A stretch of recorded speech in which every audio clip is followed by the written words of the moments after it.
The modern world is bad. It is inhumane, unfair, and unjust. This is the world of money. It is not for the people. It is for those who produce money, for bankers and financiers. And ordinary people just serve them as attendants. They sweep their palaces. What lies behind the social welfare? Labor. But why does the banker live in 100 and 1,000 times better than worker, than peasant? Why does wildcatter live better? All of them. Do they work harder? It's nonsense. It's ridiculous to say. They do not even produce anything. No material values. But why? Don't you know? Moreover, perhaps you wonder with all sincerity now, reading all of this. Well, banker and worker, simple hard worker like me or my neighbor Johnny? It cannot be compared. Banker is a bank. Money, relations, and contacts. But who are we together with Johnny? Nobody. Naturally, the banker lives better than we do. But there is nothing natural here. The point is that everyone got used to this state of affairs, and they took it for granted. As a matter of course, a banker has to live better, and it cannot be otherwise. But it may be otherwise. So why? Why does a banker work less, but live better? Better than worker or miner? However, intuitively, you got the answer by yourselves. Because the banker is a bank. Money. Exactly, money. This is the whole point, the cornerstone. And about them, about the money, we should talk more in details. So, what is money? Have you ever thought about it? The calculation tool, the measure of labor? As we are told from childhood, almost from the cradle, we have to work, and work. The money won't fall down from the sky. They should be honestly and hardly earned, etc., etc., etc. Sounds familiar, doesn't it? Familiar and nauseating. Say it, by the way, to Abramovich, who honestly and hardly earned all his billions. Just for fun, say how to earn money honestly. You will laugh to death.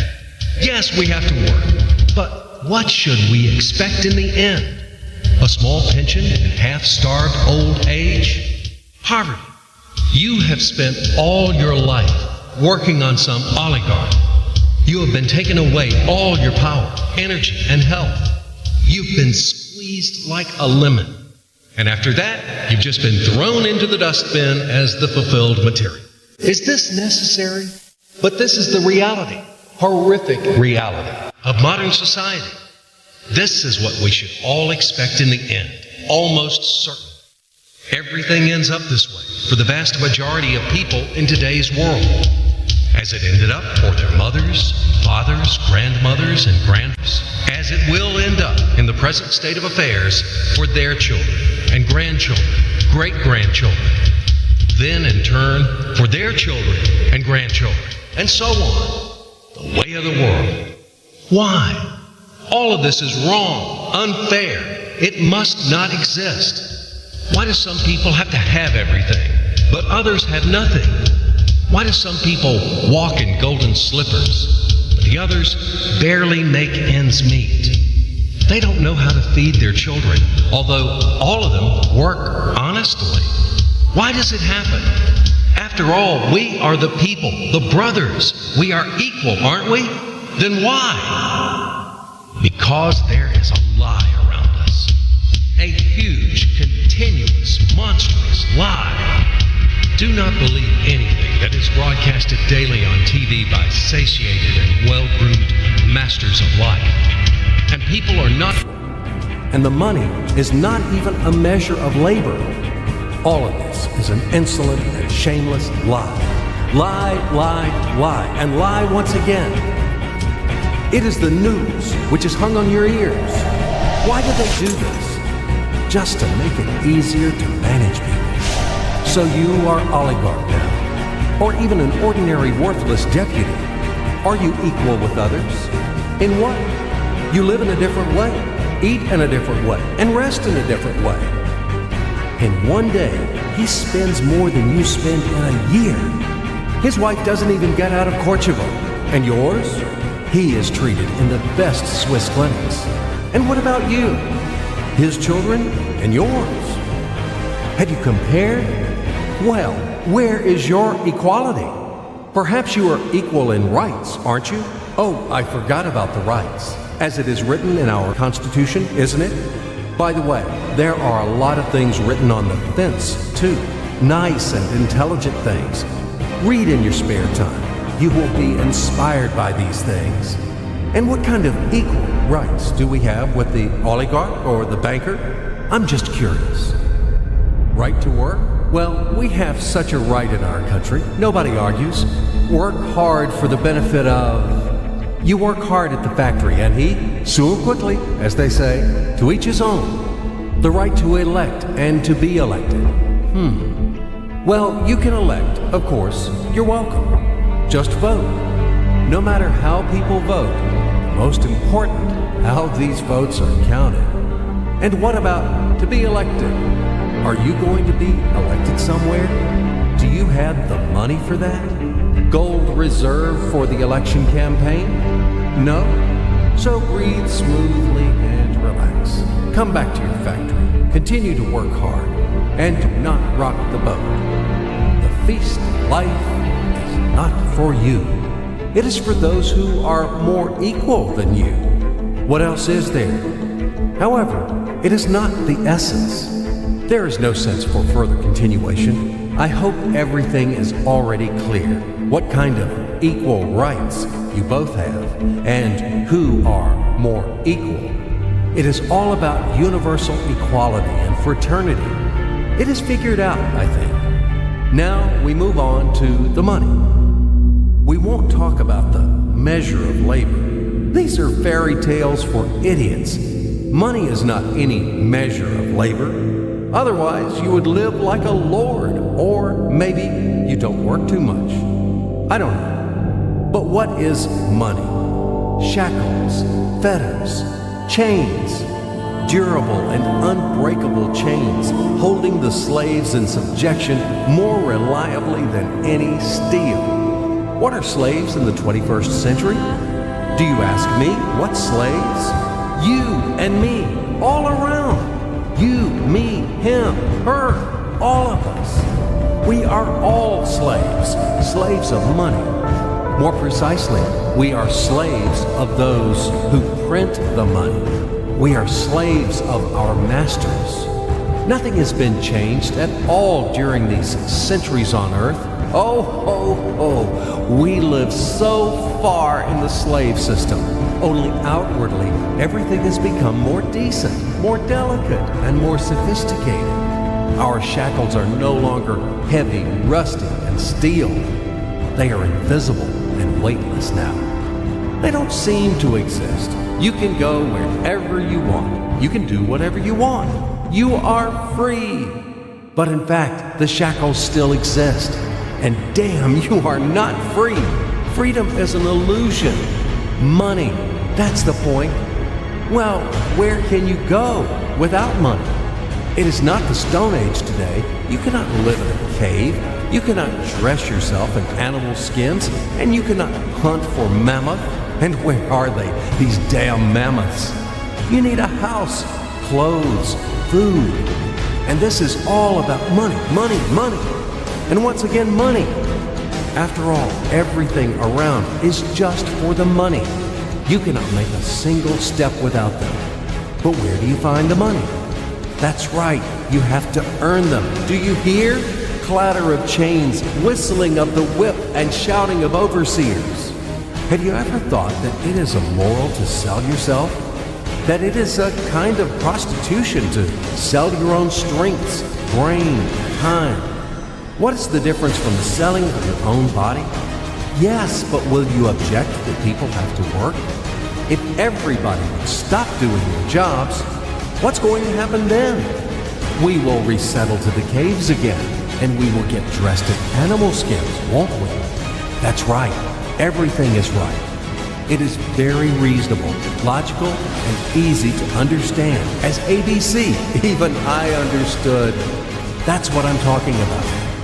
Nothing has been changed at all during all these centuries on Earth.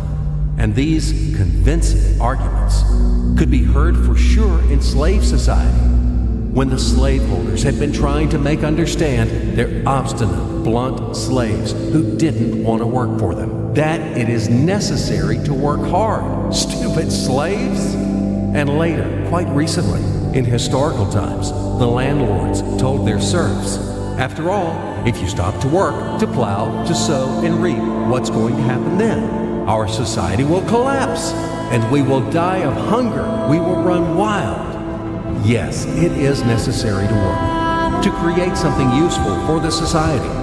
Otherwise, society will degrade and die. But firstly, we have to work voluntarily, not for a bowl of soup, and not only in order to survive. We have to do what we like to do. And secondly, if something, once it is necessary to work, it is necessary for everyone. All people are equal, aren't they? So let everybody work. The situation when some people earn money in a mine, at the factory with salty sweat and bloody calluses, while others simply print them, sitting back and sipping expensive whiskey or brandy, is abnormal. Such a situation is not acceptable in principle, and there are no explanations and no excuses to this state of affairs. Absolutely. Money is just paper, candy wrappers. They are not backed by anything tangible, and according to that, money is simply is printed. And these candy wrappers are distributed among the slaves as wages for labor. When the slaves are given an extra wrapper, it means their salary is increased, and they are happy. Are you shocked? Alas, c'est la vie. It is our bitter reality. How is the financial world organized? It is a pyramid. The Fed, U.S. Federal Reserve System, is at the top. The Fed prints dollars. How much? As much as it wants. Of course, Fed adheres to some of its own internal rules and regulations. It tries, for example, not to print too many dollars to prevent complete devaluation of the currency, etc., etc. But in principle, Fed can print as many dollars as it wants. At least there are no external limitations for that. Absolutely, the U.S. Fed is guided solely by the reasons of expediency. The lower levels of the global pyramid are the central banks of different countries. All other local national banks are situated on even lower levels. Of course, all of this is slightly simplified, but in general, everything corresponds to reality and reflects overall picture. Why do we need banks? Speaking figuratively, banks play the role of blood vessels in the social organism. Through these vessels, the money, blood, from the heart, the central bank, enters to all its organs. Money, blood, wash these organs. They bring life to them. It's not me. You can find this information in any textbook on economics. In which connection dollars are mentioned here? In what relation does the Fed have to us, sinners? The most direct relation to us, I'm telling you. After all, dollar is the global currency. Don't you know this? Let's say Russian Central Bank, one little proud bird, cannot print rubles without permission of U.S. Fed. Absolutely not. As soon as Russia supplies oil and gas to the USA for $1 billion, it is a wagon of colored pieces of paper with pictures of great American presidents. Then, Russian Central Bank will be allowed to print rubles in the amount of $1 billion with a clear conscience. This is the only way. Otherwise, Russia will be expelled from the IMF, and in general, the ruble won't be a freely convertible currency. But let it be. This is the topic for another conversation. Check my site later. Do not get distracted. Let's come back to the pyramid. Well, okay, the blood vessels wash. All of this, of course, is wonderful. But the main question is, why does the banker live better than worker? We still have no answer. So what that he has blood vessel? Shall we give him cash bonus for that or vouchers for enhanced diet? I, for example, build houses or bake bread. it is also very important. Does he work harder than me? No. Then why does he live better? And one small question in addition. I've been working and working like a damned for public benefit from morning to night. But anyway, I can't pay off the loans. And all of my friends are in the same situation. Is this normal? It is obviously wrong and unfair. This is eternal credit bondage. But whom do I owe the money to? I owe money to banks, to these blood vessels, washing all and everything. Fuck them all. I don't need this fucking washing. In short, they make fools of us. That's all. As usual, bankers take advantage of the fact that we, simple hard workers, don't have time to figure out all these tricky schemes. We have to feed our families. That's why they take advantage of this situation and ride on our backs, bastards. So don't tell me about blood vessels. We know these vessels. Just give me the gun and Easy, stay calm. And let's figure this out together, okay? Calmly and slowly. But I warn you that I have to strain your brains. It's not easy to unravel in a couple of minutes those things which have been tangled during the centuries by the best sophisticated minds of mankind. But we will try. At least we will show something visually, something from the life of modern banks. We will demonstrate everything on the live example, so to speak. You'll enjoy. So imagine the following quite unusual situation, and watch my hands. Let it be a Nick and Jane, and let it be a Mr. Smith, a banker of Nick and Jane. They both keep their money in his bank. That's why we use the title Mr. Smith, with respect. Nick really wants to buy, well, let's say Jane's bicycle, but he has no money. More precisely, he has money, but not enough, only $10, while Jane wants $100 for her precious bicycle. That's a problem. What should Nick do? Well, this bicycle is so desirable. He gives Jane his $10 as a deposit and asks plaintively not to sell the bike to anyone. He says that he will bring the rest of the money soon. At the same time, he runs to his bank, to the respected Mr. Smith, to get a loan for the missing $90. As ill luck, Mr. Smith has no money at this moment, but he knows perfectly about $10, which Nick gave to Jane. And where will Jane bring his money to? That's right, she will put these $10 in her lovely bank, to the same Mr. Smith. Therefore, Mr. Smith asks Nick to come back tomorrow, in the hope that tomorrow he will get these $10. And everything happens this way. The next day, Jane brings $10 to the bank. The bank provides Nick these $10 on credit. Nick immediately gives them to Jane. She again puts them in a bank.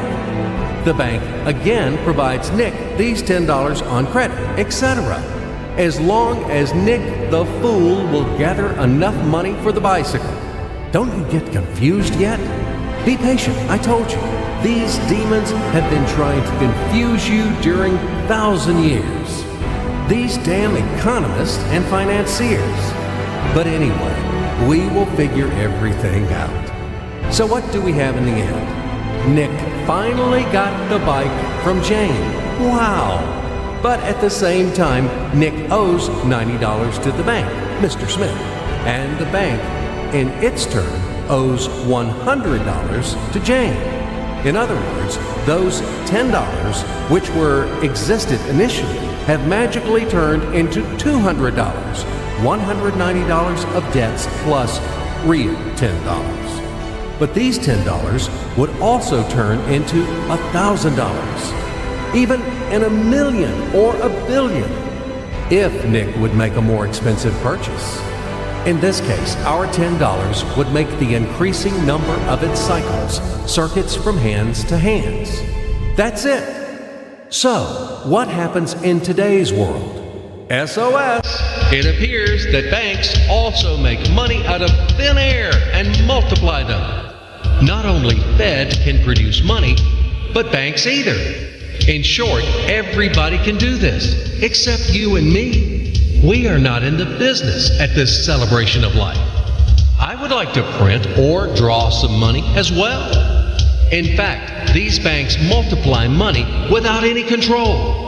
And we're still wondering why the banker lives better. What are naive fools are we? Now it is clear why. The one who produces the money, of course, lives better. But this is not enough. From this moment, poor Nick will never be able to repay his debts owed to the bank, no matter how hard he would work. Silly Nick doesn't know it yet, that he's in slavery to the bank, in credit bondage forever, because those $90 which he owes to Mr. Smith do not exist in nature at all.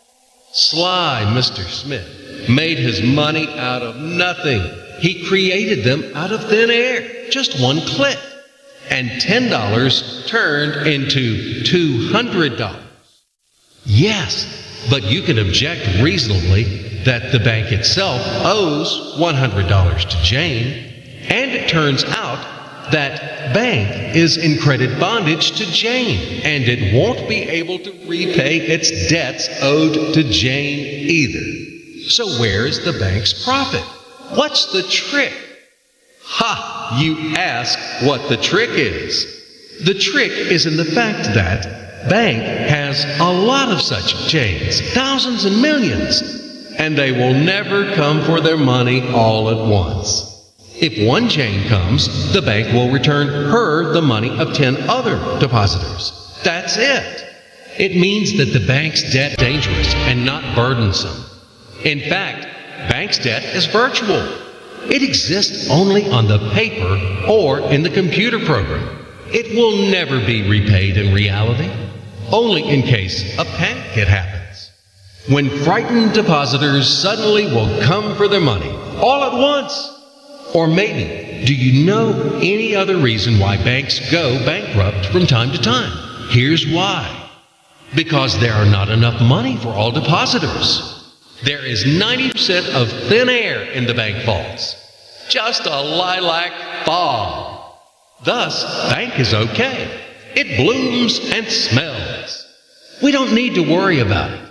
But our Nick has serious problems now. He has to repay all the debts owed to the bank, completely, with interest and penalties. You know this. He will be forced to take a new credit in order to repay the old one. Then again, the new loan, and again, endlessly, until his death. There is no way out of this credit running knot. It does not exist in principle. That's it. Trap slam. Now Nick is perpetual debtor of bank. He is a slave. From now on, he will work for bank until he dies. But he still won't repay his debts. After his death, his children and grandchildren will work for this bank. They all are future slaves of the bank. More precisely, they are slaves of this monstrous and cannibalistic global financial system, which spawned this ruthless and inhumane mechanism which must be destroyed finally. Financial apocalypse. It can break our financial chains and can save all of us. It can finally release us from centuries of slavery. All the old will be burned completely in purifying flame of apocalypse, and the new will be established. The Federal Reserve will be burned, and the wind of change will dispel the ashes of this damned insatiable octopus spider enmeshed the whole world with its sticky financial nets. Banks in their current form will be razed to the ground. They do not wash anything. Do not believe this bullshit. They bring death to all living things. They suck our blood. Banks are parasites on the healthy body of the society. Mites inflated from our blood. They are voracious and insatiable leeches, clung tightly to us. What do they actually do useful? Do they give loans at their extortionate interest? Actually, why do banks charge you interest on loans? Have you ever thought about it? Usury has always been condemned and despised at all times and among all nations. And now it is the norm. An entrepreneur gets a bank loan. For what do they charge interest on? He wants to create something useful for the society, for the whole society, including the bankers. He has to be encouraged and given privileges for that, instead of stripping off 3 skins from him. But today's banks were created not for that. The interests of the society are not important for them. Banks take care only about their own financial profits and benefits. They don't care about the people. Today's banks are faithful servants of the Federal Reserve. They are greedy and avid bloodsuckers, small ghouls in the service of a giant and evil monster. Modern Earl Dracula, who plunged the whole world into financial bondage, and it sucks and sucks our blood. And it will continue to suck the blood of our children and our grandchildren if we don't stop and destroy it. Hammer an aspen stake to all the banks. And do not forget the silver bullets. Apocalypse. Only financial apocalypse. We have no other choices. We are not slaves. We are the people. And we choose freedom. And this freedom is already on the threshold. Now, with the advent of MMM, financial apocalypse is inevitable. It's just a matter of time. Grain has been sown, and it will sprout. It is now sprouting, right now, at this very moment, and it won't perish. What is MMM? Global Mutual Aid Society. Worldwide People's Bank. Financial Social Network. You can call it as you like. The point is not in the title. The point is that it is a voluntary and formal network of millions of people across the earth. People who rose up against financial slavery. They decided to declare war on the Fed and other banks and to win this war. In order to achieve this goal, they combine their money together. And it doesn't matter that separately their savings are not big. But there are a lot of people in MMM, millions, and together it is a tremendous force, invincible force, and this force is growing with each passing day. Indeed, due to what do the banks exist? Due to the oligarchs and the billionaires? No, they exist due to the same ordinary people who keep their meager savings in banks. MMM really knocks the bottom out of banks, opening people's eyes. Why do people keep their money in banks? Because there is no alternative. Banks are monopolies. Where should people bring their money? Like Jane, to Mr. Smith only? Not in this bank, so in another one? Not to Mr. Smith, so to another banker? His name will be Mr. Johnson. But anyway, it's the same shit. All of them are tarred with the same brush. All of them are native kids of kind and solicitous mother spider named Beth. They are little spiders. And now we have finally an alternative. MMM. It's yours. People help each other here. Today you have helped.